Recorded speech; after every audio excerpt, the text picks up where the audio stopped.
Marxist thinking. I'm dedicated to it. I can't be stopped.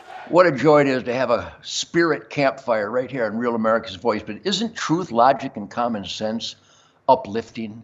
Am I an uplifting guitar player from Detroit? Am I your Detroit muscle, middle finger barbecue daddy, or what? Anyhow, this truth, logic, and common sense orgy on Real America's Voice Spirit Campfire, just like our Ted Nugent Spirit of the Wild on the Pursuit Channel, 8 times a week. If you're not watching Spirit of the Wild TV on the Pursuit Channel, your laughter factor is dangerously low. So anyhow, we are sponsored by American Beep Kickers. Can I even say beep kickers on this show? Anyhow, you know what I'm talking about. Working hard, playing hard people that get up early, put their heart and soul into being the best that they can be, and stand up for God, family, country, law and order, and all the radical, good quality of life stuff. And one of my sponsors is Century H2O. It's a water treatment system that makes your water more delicious and actually good for you. You've got to hydrate. I literally take my Century H2O water, go to centuryh2o.com. I'm telling you, health is everything.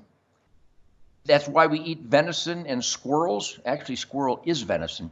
That's why we eat only good, real food, and we treat our water with centuryh2o.com. Go to centuryh2o.com for more information.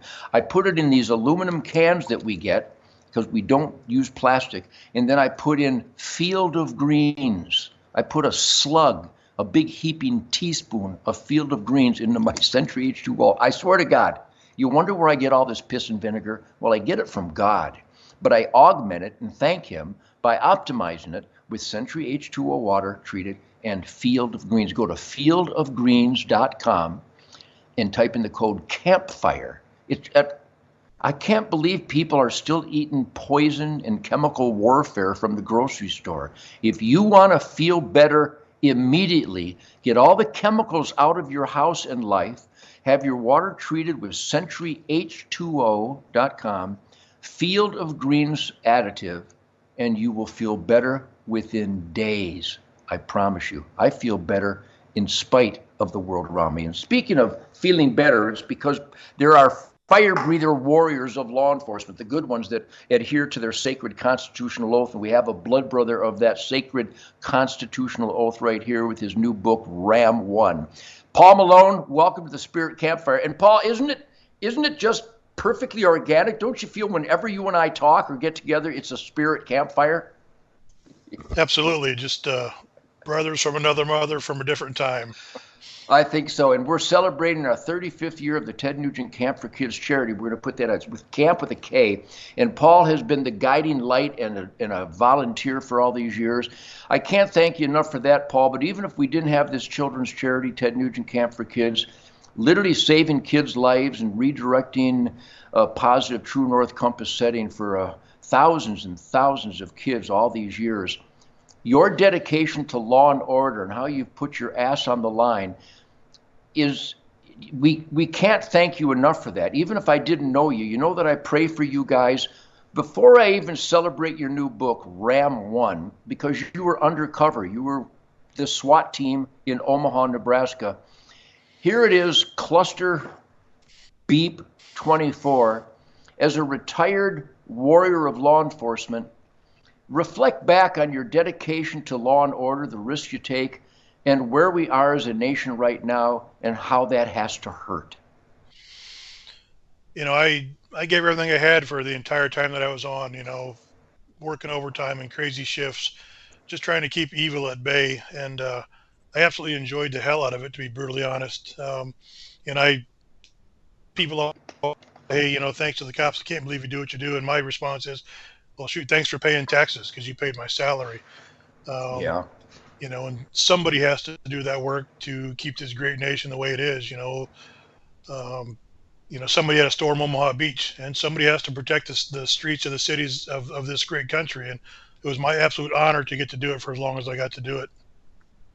Show the cover of your book. I read this book, and it's a documentation. It's a memory of your life as a warrior of the not so mean streets of America. But The most dangerous conditions you had to reminisce in Ram 1. This is a great book. Everybody should get this book. I think you get it at Amazon.com. Paul Malone is the author. Ram 1. It's a documentary of his dedication in charging towards evil. I've done that myself. I've done federal raids with the U.S. Marshals. I've kicked down doors. I didn't do it as often as you did, constantly as a career. But there is an adrenaline thing going on. But I think the most important thing we need to cover here today, celebrating your book and your dedication to law and order, is that you went after guys that the system had. Is it 100% or just 99% of the time? You went after guys that were let out to wreak havoc. Isn't that true? When you had to kick down a door, they already had him and they let him out, didn't they? Yeah, I had one partner killed by a guy that had been in prison.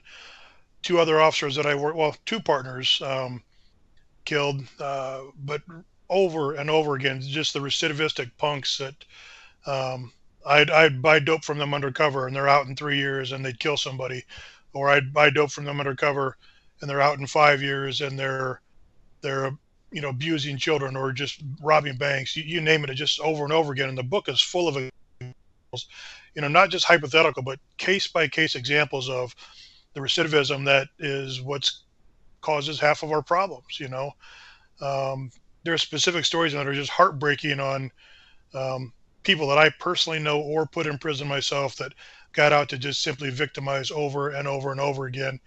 And it's sad, the thought that guys like me and hundreds of 700,000 cops in 2020 would put their lives on the line almost 99% of the time for people they don't know.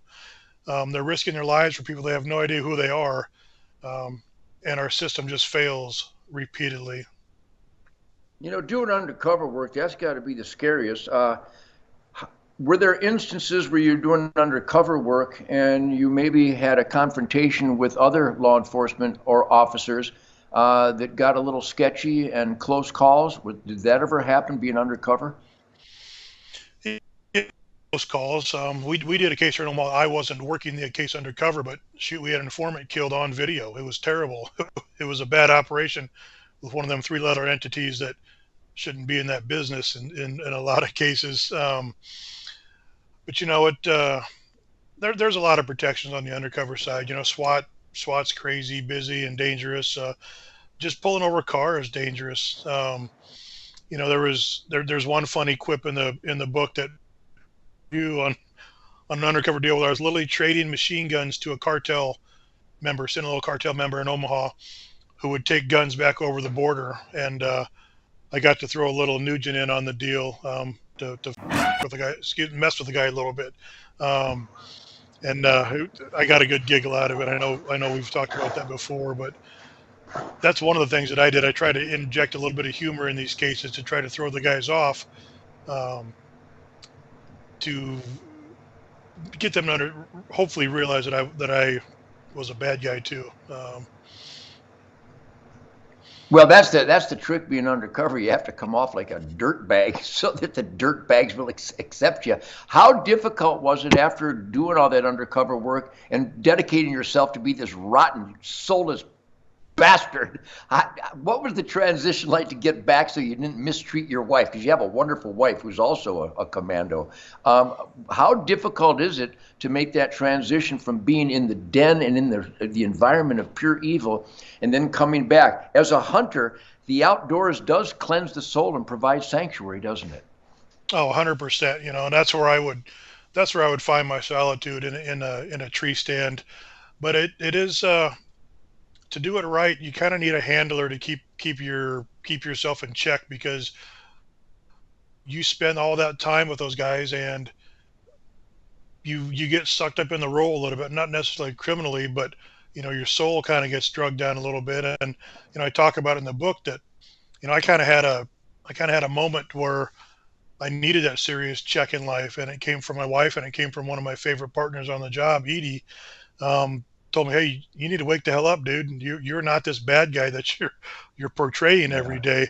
You need to be you. And that, in the combination with the SWAT work, I was doing 18 hours a day, running downhill full speed, 100%. And luckily, my crash was it wasn't a life-altering crash, but some of those guys can have that crash, and thankfully I had people looking out for me that slapped me across. Hey, wake up, jackwagon! You're not a bad guy. You're still one of the good guys, and so it worked out. Well, I really recommend you people get the book. It's Ram 1. Paul Malone is the author. You can get it at Amazon.com. But also now we're celebrating our 35th year of the Ted Nugent Camp for Kids. I bet that's really a soul cleanser, going from maniac commando and undercover dirtball to a guy who's guiding young boys and girls for all these years in Nebraska in the great outdoors with our Ted Nugent Camp for Kids charity. Tell us about that and how fulfilling that is. And I can't, obviously, you know how much I love you and thank you for that. But boy, we're saving kids' lives, aren't we? 100%. So tomorrow I am geeked up. As soon as we hang up here, I'm going to be balls to the walls for the rest of the day, because tomorrow is year 28 in Nebraska. We're going to be teaching kids how to shoot like police snipers with the air guns, and the archery and fishing and trapping and slingshots, and just the overall culture of living outdoors and embracing what God has given us. And that's just the mission of that day. And the kids walk out with a smile on their face, when they hit a bullseye. And that is our mission. We do a Pledge of Allegiance every time. We don't let these kids be on their phones or anything. It's literally just embracing the out of doors and, God's great creation and the true good things in life that they don't get all the time anymore. We force feed it to them on that Saturday, and I couldn't be more excited than to get to do it again tomorrow for the 28th year in a row in Nebraska. And it really does imprint on these kids. It really is fulfilling. Well, thank you very much. I'm not sure I'm going to be able to join you. Iowa, Nebraska, South Dakota, Colorado, Ted Nugent Camp for Kids. We'll have more information on that. But Paul Malone, thank you, buddy. I love you.